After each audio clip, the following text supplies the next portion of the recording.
This is me finding a hidden village where people still live in teepees. This is me hanging out with naked people, and this is me hiring an escort just to chat. These are some of the bizarre communities I tried infiltrating this week to see if a completely normal person could actually gain access. We're talking secret doggy meets at 1 AM, people who poison others with the most dangerous frog in the world, and others who make serious money from feet. But there's one problem. Most of these groups don't want outsiders, so would they actually let me in? That is the scariest thing I've ever seen. Starting with this. There's a group of people who live their lives wearing nothing at all. And the thing that will shock you most is that 6.7 million people across the UK identify as naturists. I've never seen a single one in my entire life, let alone a million. So the idea that there are millions hiding around us just blew my mind. So the question is, can I get access to the secret naturist community? Well, this one took me many months of work, but I eventually convinced someone to meet me on a beach in Brighton. But would he actually show up? So at the beach, first impressions, there's a bra here. There's a pair of knickers over there. And you can see a cafe there. It's kind of a weird setup. The naked man showed up and we hung out on the beach together. Him, literally. We played some frisbee and we drank some tea. But I had another mission. I wanted to get even deeper into the community. Because I don't know if meeting one person is really getting access to a community, so I decided to meet a bunch of people in the forest looking for mushrooms. Why did they say yes about me joining them? Because I'm a fun... As this man spoke about shedding spores, the men began to shed their clothes, and before long, lots of mushrooms were on show. So far we've met a guy on a beach, we've been foraging with some ramblers, but to understand naturism properly, I might need to stop being the observer and become the subject instead. Let's do this. Now I can't believe I'm posting this online, but I'm removing my clothes so people can paint me. Well, why don't we go around in a semicircle if someone wants to kick off? Would you like to kick off with the first post?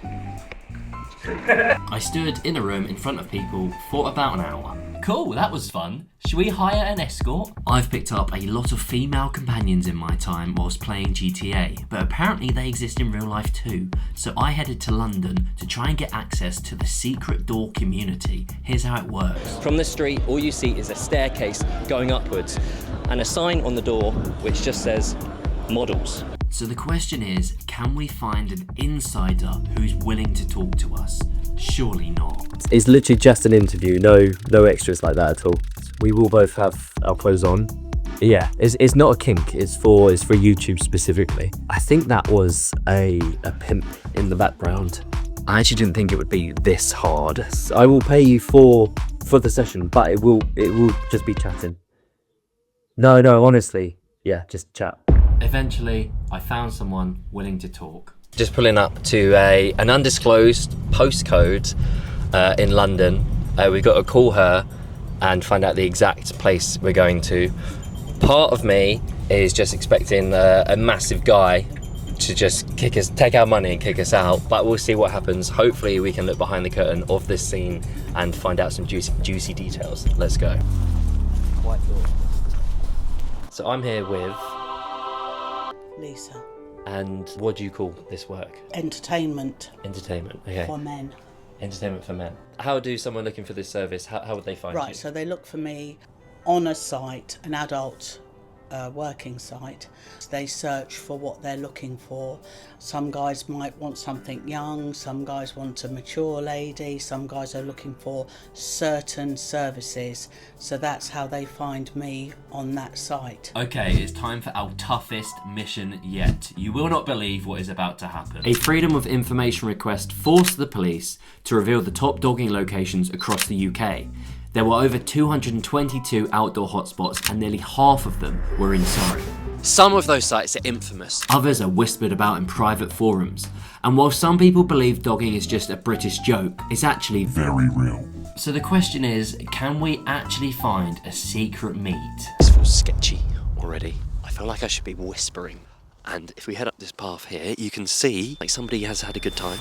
I don't know if you have to blur that, but there's a used condom. A, I can't believe how many people there are here in the day. We're in the middle of nowhere, like outside of town. We've seen one dog so far and about 10 people. And B, there's a gentleman off camera. I don't want to show him, but he's just very nicely on his phone heading into the woods. So We won't see if anyone follows him. I'd say acting suspiciously, right? Yeah, he's way too well dressed to just be walking around her. He's walking past the car now, so don't.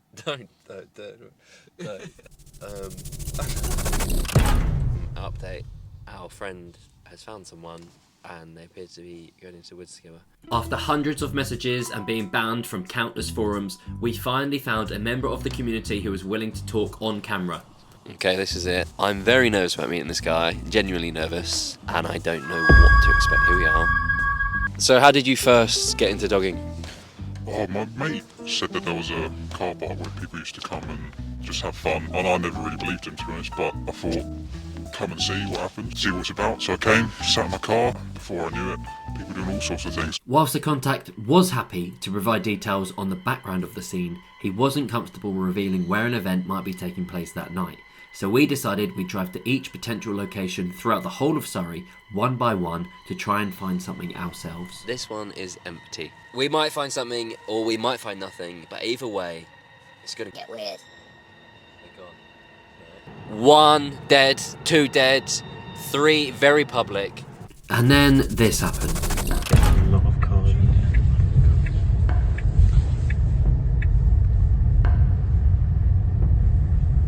What's going on in there? Get your phone down because the flashlight is on there.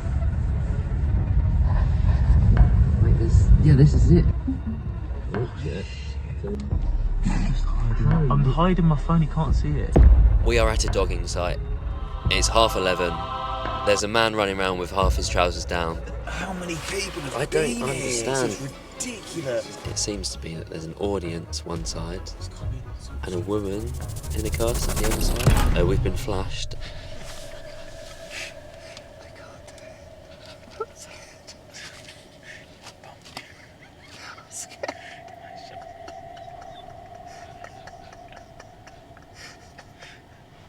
Stop.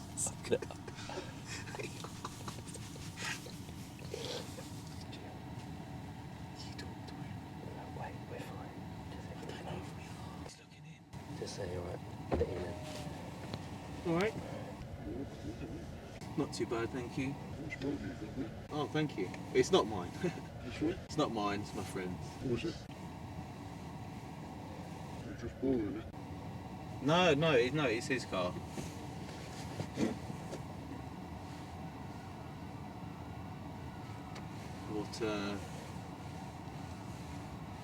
What are you up to this evening?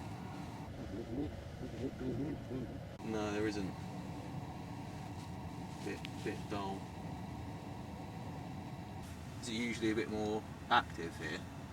Yeah, it's lovely. Is it always Wednesdays? I don't know. Just popped in on my way home. They're walking into the woods. They're walking in the woods together. They're walking into the woods. They're doing like a flashlight thing. Oh my god. It feels like a secret ritual or something. Oh my god! Right, everyone's turning their lights on. flashing. Oh no, they're coming over here. It's now 2 a.m. in the morning. We're in a car park in the middle of nowhere. What started as a very quiet Wednesday night ended up with us just literally being in the middle of a car park with all this crazy secret stuff going on. There was about 20 to 30 cars in and out like clockwork. We were suspicious, so they got suspicious. Then we had two guys in trackies essentially chase us off. Okay, are you ready for it to get even more crazy? I heard about a secret community where people travel from all over the world to be poisoned by the world's most dangerous frog. So my question was, could I gain access and be poisoned myself? I messaged a man on TikTok named James, who invited me up to Yorkshire to try out these rituals. First was happy, which didn't make me happy. 12 different plants ground up into like a powder, and I blow it up your nose. It can hurt a little bit. Just breathe. Oh, nostril. Sometimes I wonder what the hell I've got myself into. I could be at home watching The Office on Netflix, but I stayed in control and focused on my breathing. Eventually, it passed. That's a bit Next was the frog poison. Combo stick that we get from the Matsi tribe from the Amazon, delivered by Amazon. We put water on it and then scrape it off and put it onto dots onto the skin. You alright? You ready? James applies the medicine onto my arm. Then he shakes his maracas behind me, which made me think I was back amongst the nudists again. And one genuine side effect of Cambo is called frog face, where the face swells up dramatically, literally resembling a frog. But the main symptom is purging or vomiting. So heads up, you're about to see some. That was sick, but it's about to get even stranger. Somewhere deep in the Welsh mountains, there is a secret community that has been living off-grid for over 50 years. It cost me 50 pence to make. It's not on Google Maps, there's no sign on the entrance, and most people don't even know it exists. So we set ourselves a mission. Find it, get in, and stay the night. And what we found was not what we expected. Our first challenge was to find the place. Teepee Valley isn't on a map for a reason. So we drove to the nearest village and asked around to get some intel. This town here is the last point of civilization before it gets very rural. So we're trying to find out how to find this place. We're going to ask some locals, see if they've got any information. You have to know someone to get there.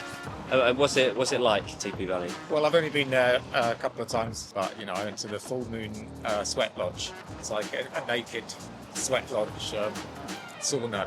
A naked sweat lodge sauna? Singing. Singing? Yeah, so it's very intense. You're right, left to tally. The man gave us rough directions, but we'd still need someone to help get us in. We also heard about a naked sweat lodge, so hopefully there's one on tonight, right? So we've just been chatting off camera to some locals, a woman who lived there at Teepee Valley for 18 years, and a man who we're currently following up the hill to the village, who's going to show us the way. I'm slightly concerned now that we've bitten off a bit more than we can chew from some of the stories that we've heard. I'm very nervous, more nervous than how I started out. I was quite confident in this, but the guy we're convoying has just stopped off to get some eggs. It's a bit remote. Fuck me, we are in the fuck ass end of nowhere here. He's either going to kill us or take us to the valley with his eggs. If he was going to kill us, he wouldn't have bought eggs on the way. This lovely bloke called Dave was kind enough to show us around. We even got a glimpse into his workshop where he makes yurts. He told us that a lot of the people in the valley earn their money by making things and selling them locally. He then took us down to the valley and pointed us in the direction of the big lodge. This is Teepee Valley. This isn't the Amazon rainforest. This is the UK. The people here live in handmade yurts, teepees and wooden cabins. They collect their own rainwater. They cook over campfires. They chop their own wood and they live completely outside the system. Well, that was intense. Will we ever taste defeat? The foot worship community are a secret group of people who exchange serious money for access to other people's feet. It takes place in the shadows, so my question was, would I actually be able to get access to witness a live foot meet? Surely not. This is Molly. She is a professional. Using her feet, she has made 1.7 million. She even sells socks for £80 a pair. So I sell socks, shoes, toenails, and my boyfriend's toenails as well. A man was on his way for a foot meet with Molly, and here's what happened. He'll be giving me a foot massage and just getting to touch my feet, and he can kiss them if he likes. I may let him lick them if I'm feeling generous, and he can lick the shoes if he likes. The man arrived and handed over the cash, a massive £400 for just half an hour's work. Right, they are finished. I feel like Chris Hansen of To Catch a Predator. We're going in with a camera. Let's find out what happened. I can smell the feet from it. Hello. How did it go? Good. He was very excited to see my feet. Nice. How was it for you? Yeah, good, thank you. First time. Will you be doing more? Yeah, definitely doing more. That was very good and exciting. And then why do you think feet specifically? Would always check out girls' feet when I was a bit younger. It just kind of progressed from that, really. Thanks so much for watching my video. YouTube thinks you'd like to watch this one next. Give